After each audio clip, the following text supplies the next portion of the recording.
بسم اللہ الرحمن الرحیم۔ میں کیسر عزیز اپنے یوٹیوب چینل ٹوڈے پاکستان کے ساتھ آپ کو خوش آمدید کہتا ہوں۔ سامعین، آج ہمارا موضوع ہے سیلاب اور اس کی روک تھام، کہ کس طریقے سے ہم سیلاب کی تباہ کاریوں سے بچ سکتے ہیں اور کون سی حکمت اپنی اپنا کر ہم اس سے نبر آزما ہو سکتے ہیں۔ یہ آج ہمارا موضوع ہے، اور سیلاب کی تباہ کاریوں سے بچنے کے لیے ہمیں کیا کیا حکمت عملی اپنانی چاہیے۔ تو سامعین، دنیا کے بیشتر ممالکوں میں بارشیں حد سے زیادہ آتی ہیں، اور جب بارشیں حد سے زیادہ آتی ہیں تو وہ سیلاب کی شکل اختیار کر لیتی ہیں، اور قدرت کے اس سسٹم سے بچنے کے لیے اور اس سسٹم کی تباہ کاریوں سے بچنے کے لیے انسان نے ہمیشہ کوئی نہ کوئی سدباب کیا ہے، کوئی نہ کوئی پلاننگ کی ہے۔ کوئی بھی قوم بغیر پلاننگ کے آگے نہیں بڑھ سکتی، ترقی نہیں کر سکتی۔ اب سیلاب کے لیے سب سے جو بہترین اس کا سدباب ہے وہ ہے ڈیم۔ ہم نے 75 سالہ پاکستان کی تاریخ میں 2 بڑے ڈیموں کے علاوہ کوئی بڑا ڈیم نہیں لگایا، کوئی بڑا ڈیم نہیں بنایا۔ جو بھی منصوبہ بنایا گیا وہ سیاست کی نظر ہو گیا، اور اسی طرح 75 سالوں سے ہی ہم سیلاب کے آگے بے بس ہو جاتے ہیں، اور غریب لوگوں کی جھونپڑیاں اس میں بہہ جاتی ہیں، غریب لوگوں کے اثاثے اس میں بہہ جاتے ہیں،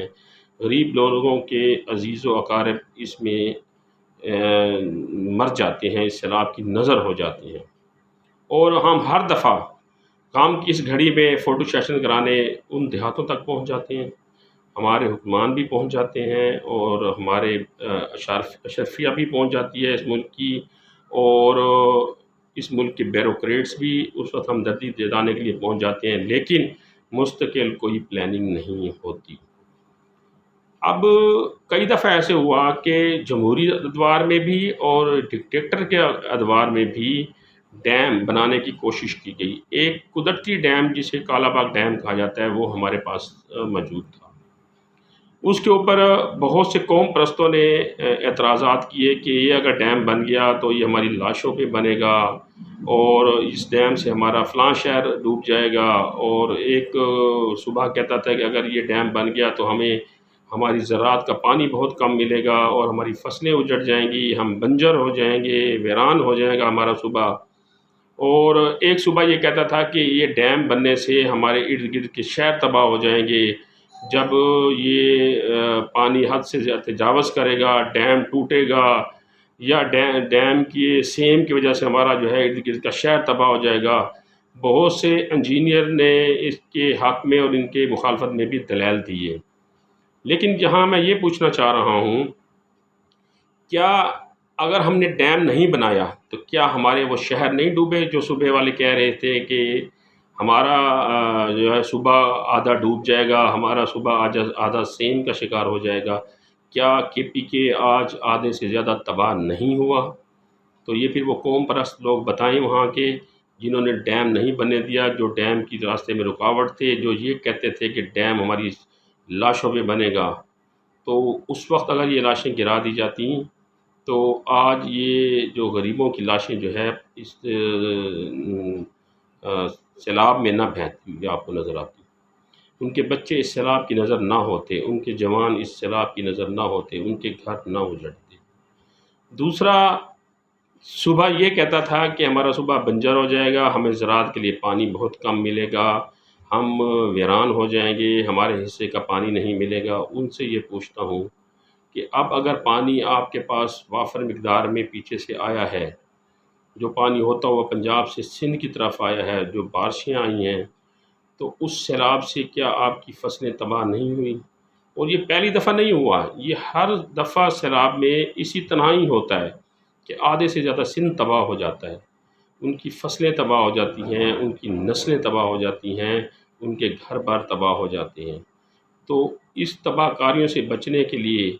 ہمیں ڈیم کی ضرورت ہے، جہاں ہم اپنا پانی اسٹاک کر سکیں۔ اور ڈیم کے راستے میں رکاوٹ بھی پاکستانی ہے، اور ڈیم بھی پاکستان کے لیے ہوگا، اس میں رکاوٹ بھی پاکستانی ہے۔ تو خدا را ملک کا سوچیں، اپنے اپنے علاقے کا مت سوچیں، اپنی اپنی قوم کا مت سوچیں، پاکستان کا سوچیں، پاکستان کی 22 کروڑ آبادی کا سوچیں، اور اس کا سیلاب کا سلوشن نکالیں۔ تمام پولیٹیکل پارٹیز جس میں آپ اسٹیبلشمنٹ اور بیوروکریسی اس پر بیٹھ کر یک نکاتی ایجنڈے پر متفق ہو، اور اگر کالا باغ ڈیم نہیں بنانا یا اس پہ آپ لوگوں کو اعتراض ہے تو کوئی نیا ڈیم بنا لیں، کوئی اور ڈیم بنا لیں، کوئی اس طرح کا بڑا کوئی اور ڈیم بنا لیں جہاں آپ یہ پانی اکٹھا کر سکیں، تاکہ ارد گرد کے دیہات، ارد گرد کے شہر، ارد گرد کے گاؤں تباہ نہ ہوں، لوگوں کی جانی نقصان نہ ہو، لوگوں کا مالی نقصان کم سے کم ہو۔ تو اس بارے میں ہمیں سوچنا چاہیے، ایک پاکستانی بن کر، ایک محب وطن پاکستانی بن کر سوچنا چاہیے، اپنی تمام تر تعلق کو بالا طاق رکھتے ہوئے ایک پاکستان کے لیے اور پاکستان کی مضبوطی کے لیے، پاکستان کو عظیم ملک بنانے کے لیے ہمیں یک نکاتی ایجنڈے پر قائم ہونا پڑے گا، متفق ہونا پڑے گا، اور ایک بڑا ڈیم بنانا پڑے گا۔ کالا باغ ڈیم حرف آخر نہیں، لیکن اور بھی کوئی ڈیم آپ بنا سکتے ہیں، لیکن اس کے اوپر متفق ہونا ضروری ہے۔ انشاءاللہ میں اگلے پروگرام میں آپ کو ایک نئے معلومات کے ساتھ اور نئے ٹاپک کے ساتھ پھر حاضر ہوں گا۔ تب تک کے لیے اپنے عزیز و اقارب کا خیال رکھیے گا۔ اللہ حافظ۔